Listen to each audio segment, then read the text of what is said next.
जो मंत्री जी ने लाड़ा कमेटी के जो तले उतर चुका है तो बैनर तले जो है जी रोड पे उतर जाएंगे और धरना देंगे। हे एवरीबॉडी, नमस्कार। कैसे हैं आप सब? आशा करता हूं सब अच्छे से होंगे। तो मैं कहाँ हूं ये बाद में बताऊंगा। एक बात तो माननी पड़ेगी कि हर जगह किन्नौर का युवा अपना नेतृत्व देने की कोशिश कर रहा है, ये अपने में सराहनीय है। अभी मैं सुंदर से एंशिएंट कामरू गांव का हिस्सा है कुपा, यहाँ पर हूँ। कुछ दिन पहले न्यूज़पेपर में आर्टिकल पढ़ा था जो आर्टिकल्स कर रहा था कि इस एरिया में जो है ये बैराज साइड के निकट के जितनी भी ज़मीन है वो धंस रही है, उसे देखने आया था। Today was Sunday, so find an opportunity to visit this place. हमारे जो कामरू वासी है, मतलब कामरू गांव वाले, इनका 80% बगीचे इस कुपा क्षेत्र में है। ये अभी क्या बोलते हैं, इस पे हमारे क्या बोलते हैं, मेरे आपी बड़े और मतलब बड़े कुछ टाइम पहले घास फूस काटते थे। ये बिल्कुल ऊपर था आज से मतलब 10-15 साल पहले, और ये सारा अभी तले उतर चुका है।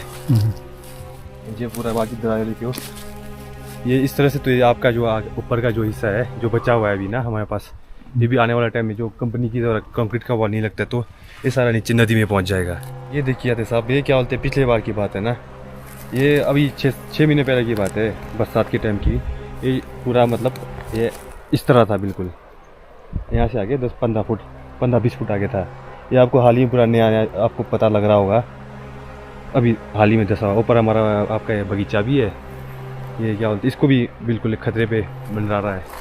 ये सारा धस गया था। ये देखो, ये तो ये जो आपका इसमें ये जंगली पौधा है कोई ना, ये बाकी इस तरह का पूरा है घास वाला।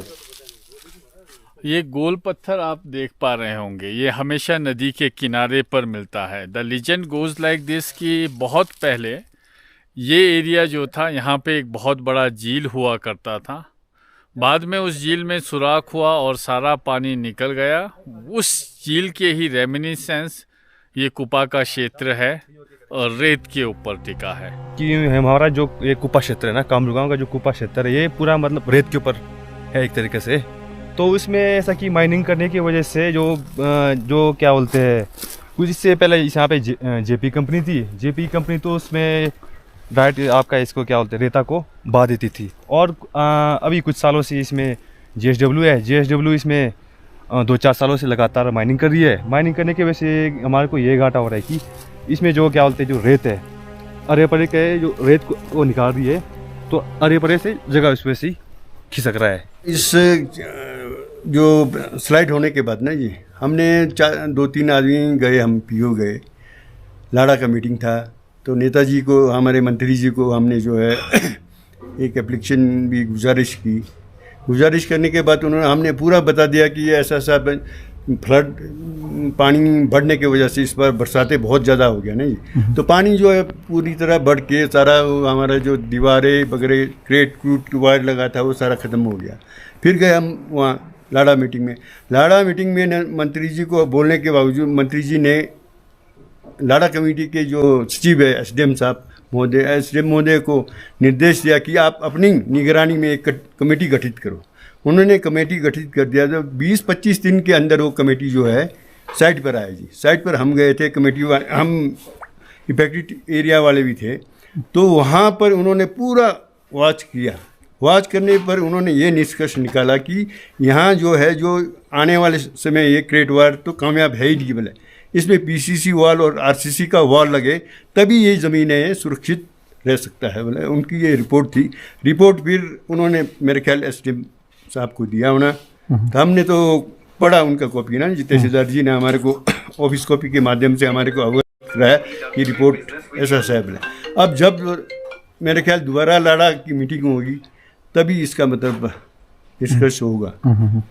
अगर समय रहते हुए ये नहीं हुआ ना जी, ये तो पूरा गांव हमारा तो पूरा बर्बाद बैराज में चला जाएगा।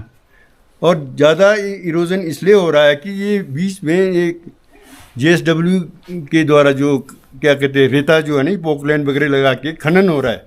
खनन की वजह से इस कुछ रेते कंक्रीट और रेते को इधर से उठा के उधर लगा रहे, उधर से इधर सांगला साइड पल्ली साल लगा रहे।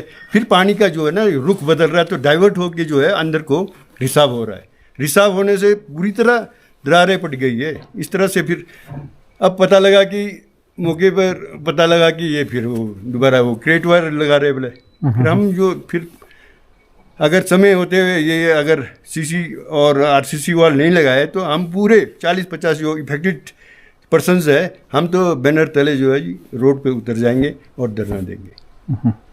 ये हमारी ये गुजारिश है कि आरसीसी और पीसीसी वाल लगा के ही इसको प्रोटेक्ट किया जा सकता है। आप सब ने हर एक बात को अच्छे से सुना, बहुत सारी चीज़ें समझ भी पाए होंगे। 2 चीज़ें जो अंत में कह देना बहुत ज़्यादा ज़रूरी है। नंबर 1 तो यह है शॉर्ट टर्म में आप किस तरीके से इसे मैनेज कर स्टेबलाइज कर सकते हैं। नंबर 1 तो ये है। नंबर 2 जो मोस्ट इम्पॉर्टेंट थिंग है, लॉन्ग टर्म में इसके ऊपर प्रॉपर रिसर्च होना चाहिए, प्रॉपर ऑब्जर्वेशन में रखना चाहिए, इसे भी सुनिश्चित करना ज़रूरी है। This is me signing off for now. एक किन्नौर एक आवाज़, नमस्ते।